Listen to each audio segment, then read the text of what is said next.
हे दोस्तों, जय माता की। कैसे हैं आप सब? आई होप बहुत अच्छे होंगे। आज के इस रीडिंग में बात करूंगी टॉरस वालों के लिए। जी हाँ दोस्तों, जिनकी राशियां टॉरस है, उनका नेक्स्ट 7 डेज के लव लाइफ में कैसी रहेगी एनर्जी, कैसा रहेगा उनकी एनर्जी और उनके पर्सन की एनर्जी, वो सारी बातें इस रीडिंग में जानेंगे। इसीलिए रीडिंग से कनेक्ट हो जाए, और कनेक्ट होने के लिए एनर्जी को क्लेम कर ले कमेंट बॉक्स में 222 लिखकर। दोस्तों, ये मेल फीमेल दोनों के लिए है, और ये एक टाइमलेस रीडिंग है। जब भी आपके पास ये रीडिंग पहुंचता है, उसके बाद नेक्स्ट 7 डेज के लिए लव रिलेशनशिप के आप अपनी और अपने पर्सन की एनर्जी इस रीडिंग के साथ चेक कर सकते हैं।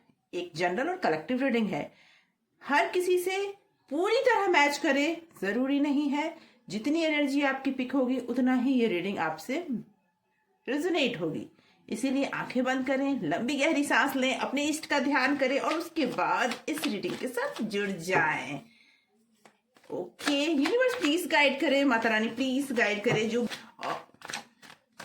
सबसे पहले आपकी करंट फीलिंग चेक करते हैं, उसके बाद आपके पर्सन की करंट फीलिंग चेक करेंगे, उसके बाद गाइडेंस भी जानेंगे। ओके, यूनिवर्स प्लीज गाइड करे, माता रानी प्लीज गाइड करे। जो भी व्यूअर्स इस रीडिंग को देख रहे हैं, उनकी करंट एनर्जी क्या है? Okay.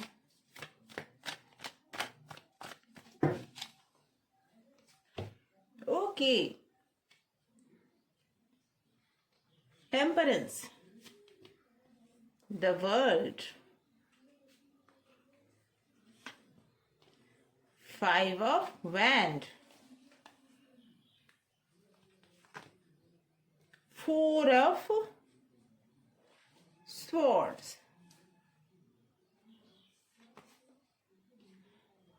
8 of Pentacles.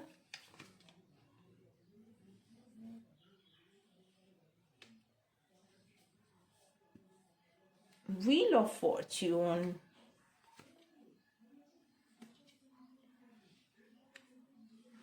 Queen of Wands. 5 of Swords. और बॉटम ऑफ डेक है 10 ऑफ स्वॉर्ड। मुझे ऐसा लगता है बहुत ओवर थिंकिंग चल रही है आपकी, बहुत टाइम से बहुत कुछ मैनेज करने का प्रयास कर रहे हैं। ओके, नेक्स्ट 7 डेज में मुझे ऐसा लगता है कोई आर्गुमेंट हो सकती है आपके पर्सन के साथ, क्योंकि आपकी एनर्जी, मुझे ऐसा लगता है कि आप अपने पर्सन से कुछ डिमांड कर रहे हैं। कुछ या तो कुछ ऐसे भी पर्सन दिख रहे हैं मुझे जो अपने कमिटमेंट के लिए बोल रहे हो, या फिर अगर शादीशुदा हैं तो आप लोगों के बीच में कोई ना कोई ऐसी प्रॉब्लम चल रही है जिसकी वजह से हर समय, हर कुछ दिन पे आप दोनों में आर्ग्यूमेंट्स होते रहते हैं, और आप कोई कमिटमेंट चाहते हैं अपने पर्सन से, और इसके लिए आपने उनसे क्लियरली कहा कि बहुत टाइम से आपने मैनेज कर लिया। अब ये जो सर्कल बन चुका है कि हर बार मैं ही मैनेज करूं, ये पॉसिबल नहीं है। और ये कारण है कि आपकी एनर्जी मुझे दिख रही है कि अब आप सब कुछ गिव अप करने के मोड में हो। बहुत डिस्टर्बिंग मोड दिख रहा है आपका, क्योंकि आपके मन में बहुत कुछ अभी चल रहा है। मुझे ऐसा लगता है कुछ ऐसा दर्द चल रहा है जिसके लिए मुझे ऐसा लगता है कि आपने बहुत मैनिफेस्ट करके इस रिलेशनशिप को मांगा है। ईश्वर से कहते हैं ना कि बहुत दिल से इस रिश्ते को आपने ईश्वर से मांगा, और आपने इसकी बहुत रिस्पेक्ट भी की है।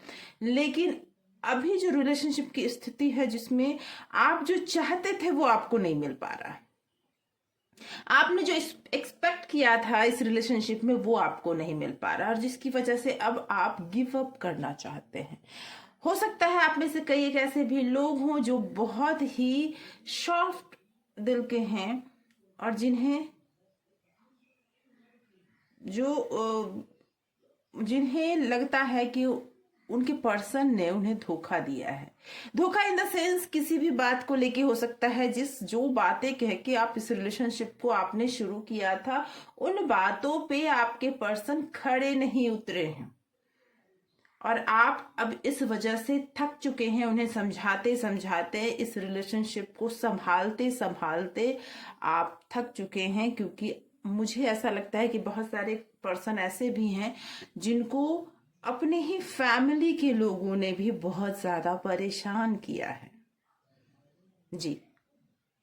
और आपकी जो पर्सन है ना, थोड़ा मुझे लगता है कि वर्कोहलिक कह सकते हैं उसे। हर किसी चीज को बहुत प्रैक्टिकल टाइप का देखना, दिल नहीं दिमाग से काम करना, इस तरह की कंडीशन मुझे दिख रही है कि आपके जो पर्सन है ना वो इस तरह के कंडीशन में है कि वो हर बात दिल से नहीं करते। आप हर काम दिल से करते हैं, लेकिन वो हर बात दिल से नहीं करते।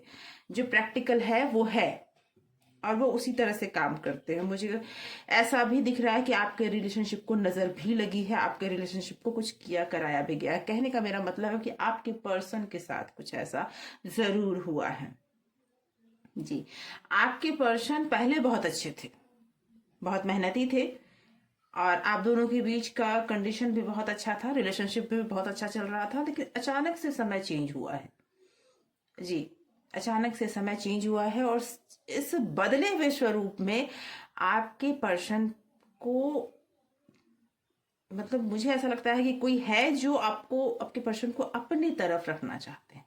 फैमिली हो सकता है कि फैमिली में कोई स्ट्रॉन्ग लेडी पर्सन है जो आपके इस पर्सन को अपने हाथ में, आपके पर्सन, आप मेल हैं फीमेल हैं, कोई भी हो सकते हैं, मैं मेल फीमेल दोनों के लिए रीडिंग कर रही हूं, तो आप उस हिसाब से अपना देख सकते हैं। तो ये तो तय है कि आपके पर्सन पे किसी ने कुछ किया जरूर है, उन्हें बुरी तरह से आपके तरफ से भटकाया गया है, और इस वजह से वो अपनी जीत समझ रहे हैं। जो समस्या सामने है, सामने में मुझे ऐसा लगता है कि कुछ इस वीक में आपके सामने कोई ऐसी बात या कोई ऐसी क्लैरिटी जरूर सामने आएगी जो आपका दिल तोड़ सकती है।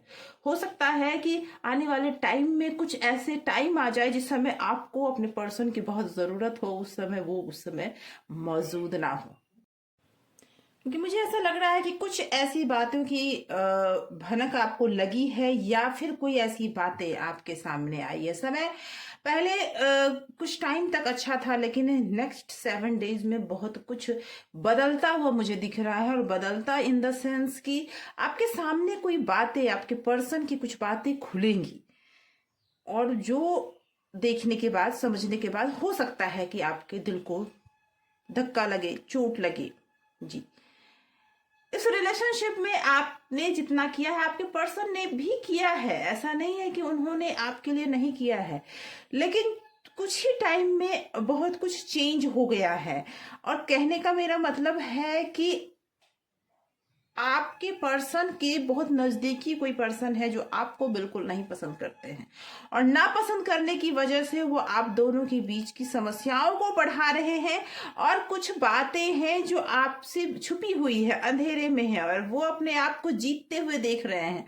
अभी आप बहुत तकलीफ में हैं, आपके मन में बहुत सारी समस्याएं चल रही है, बहुत सारी बातें चल रही हैं। आइए देखते हैं, कुछ और क्लैरिटी लेते हैं। हो सकता है आपको अभी कुछ ऐसे भी व्यूअर्स मुझे दिख रहे हैं जिनको सामने अंधेरा ही अंधेरा दिख रहा है। उन्हें समझ में ही नहीं आ रहा है कि अब जिस पर उन्होंने इतना भरोसा किया, उस इंसान ने उनके साथ इतना बड़ा धोखा किया। हो सकता है आने वाले 7 दिन में आपको इन बातों की जानकारी हो और आप टूटते हुए मुझे दिख रहे हैं। तो ओके, देखते हैं और क्लैरिटी लेते हैं, और आपके लिए गाइडेंस भी जानेंगे, और मैं आपको एक उपाय भी बताऊंगी जो आपके रिलेशनशिप को मजबूत करने का एक बहुत बड़ा जरिया हो सकता है। ओके, कुछ और कार्ड्स ले लेते हैं पहले। ओके, ओके, ये कार्ड पॉपअप होके आया है। देखिए, नाइट ऑफ पेंटिकल, ये बताता है आपके पर्सन का ना कुछ मतलब फाइनेंशियली भी कुछ प्रॉब्लम है, कहीं जाकर वो स्टक हो गए हैं। कहने का मतलब है कि आप दोनों के रिलेशनशिप का जो प्रॉब्लम है उनके फाइनेंस पे भी असर कर रहा है, कहीं ना कहीं आप दोनों के जॉब पे असर कर रहा है, कहीं ना कहीं आप दोनों को लॉस हो रहा है। और लॉस सिर्फ और सिर्फ जी बिल्कुल, कहीं ना कहीं लॉस हो रहा है, और सिर्फ लॉस आप दोनों के रिश्तों में ही नहीं, कहीं ना कहीं पैसों में भी है। और ये एक लॉन्ग टर्म प्रोसेस दिख रहा है। आपके पर्सन पिछली बातों में उलझे हुए, कुछ इमेच्योर से, मतलब वो आंख बंद करके भरोसा करते हुए मुझे दिख रहे हैं, कुछ इमेच्योर से दिख रहे हैं।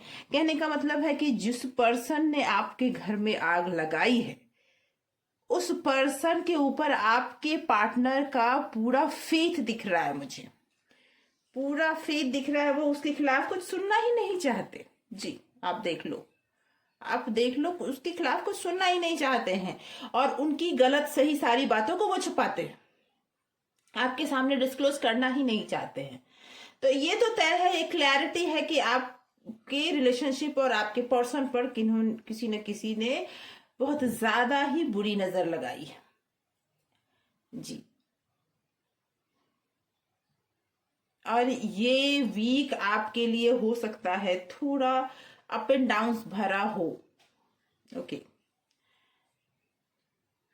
मुझे ऐसा लगता है कि अभी समय ऐसा है कि आप हर बात खोलकर अपने पर्सन को बताएं, वो समय नहीं आया है। समय ऐसा है कि अब आपको कुछ देर के लिए बिल्कुल ही ऐसा शो जरूर करना चाहिए कि आपको अपने इमोशन पे पूरा कंट्रोल है। आप अपने इमोशंस को ऐसा नहीं है कि वो आपकी लाइफ में नहीं आएंगे तो आप बिखर जाएंगे, आप टूट जाएंगे, ऐसा नहीं है। ये आपको बहुत जरूरी है दिखाना। उन्होंने आपको चीट किया, उन्होंने आपसे बातें छुपाई, उन्होंने जो भी किया है, आपको बहुत जरूरी है उन्हें ये बताना कि आपने जो किया है ना, उसके बाद मेरा और आपका रिलेशन टूटने के कगार पर है। उन्हें बिल्कुल ऐसा नहीं लगना चाहिए कि उनके बगैर आपकी लाइफ में तो कुछ है ही नहीं, आप उनसे दूर होके रह ही नहीं सकते। उन्हें ये एहसास दिलाया जा रहा है कि वो अपनी लाइफ में आपके बगैर रह सकते हैं। आप उनसे आपने उनसे बातें छुपाई है, उन्हें ये एहसास दिलाया जा रहा है। तो अब आपको अपने पर्सन से बातें क्लियर करनी चाहिए। जो भी बातें हैं बैठकर सामने बात करनी चाहिए, बातों में क्लैरिटी होनी चाहिए। अगर आपके पर्सन आपसे सही सही बात करते हैं, क्लैरिटी आपको मिलती है, तो आपको इस रिलेशनशिप में आगे बढ़ना चाहिए। क्लैरिटी आपको नहीं मिलती है तो आपको इस रिलेशनशिप में ये जरूर उन्हें समझा देना चाहिए कि इस तरह से तो आगे नहीं बढ़ा जा सकता। ओके, मैंने आपसे पहले कहा था कि आपको मैं बताऊंगी एक ऐसा उपाय। तो देखिए, शिवरात्रि आने वाली है। आप शिवरात्रि को या फिर किसी भी सोमवार को आपको दूध में जल, दूध और मिश्री मिला के शिव जी पे चढ़ाना है सुबह सुबह। और जब आप ये करते हैं तो अपनी इच्छा उस समय आपको बोलनी है। इससे होगा ये कि आपके जो पर्सन है, उनके और आपके बीच का रिलेशनशिप भी मजबूत होगा। आपके पर्सन के ऊपर जो बुरी नजर लगी हुई है ना, वो भी धीरे धीरे हट जाएगा। ये आपको करना है लगभग 7 सोमवार। जी दोस्तों, 7 सोमवार रेगुलर करना है आपको, और इस तरह से आप अपने रिलेशनशिप को मजबूत कर सकते हैं। लेकिन आने वाले 1 वीक में आपको संभल कर रहना है, क्योंकि आर्गुमेंट हो सकते हैं, आपके पर्सन की कोई सच्चाई सामने आ सकती है। आपके पर्सन आपसे कोई बात अगर छुपाते हैं तो आपको उनसे बैठकर क्लैरिटी लेनी है, ना कि उनसे झगड़ा करना है। ओके, और दूसरी बात ये कि ओवर थिंकिंग करना बंद कर दें। जो है सो है, उसे एक्सेप्ट करें आप। और हो सकता है कि जो चल रहा है उसमें आपके पर्सन को ये लगता हो कि ये सारा कुछ करके मैं जीत गया या जीत गई हूं, आपको धोखा देकर वो जीत गए। तो ऐसा कुछ नहीं है। इस रिलेशनशिप में आप हारेंगे नहीं। अगर वो इंसान आपके लाइफ से दूर चला भी जाता है, अगर आपको तकलीफ भी उन्होंने बहुत दी है, तो ये मानकर चलिए कि आपके लाइफ में वही रहेगा, वही होगा जो ईश्वर की इच्छा होगी, जो आपके लिए अच्छा होगा। ओके, तो दोस्तों, आज की इस रीडिंग से मुझे ऐसा लगता है कि आपके बहुत सारे सवालों के जवाब मिल गए होंगे। ऐसे ही कुछ खास रीडिंग के लिए प्लीज व्हाट्सएप करें। व्हाट्सएप करने के लिए नंबर दिया हुआ है डिस्क्रिप्शन में। Thank you so much. अगर आप नए हैं इस चैनल पे तो सब्सक्राइब जरूर करें, और अगर पुराने हैं और आपने सब्सक्राइब कर रखा है तो बहुत बहुत धन्यवाद आपके प्यार के लिए। Thank you so much for watching.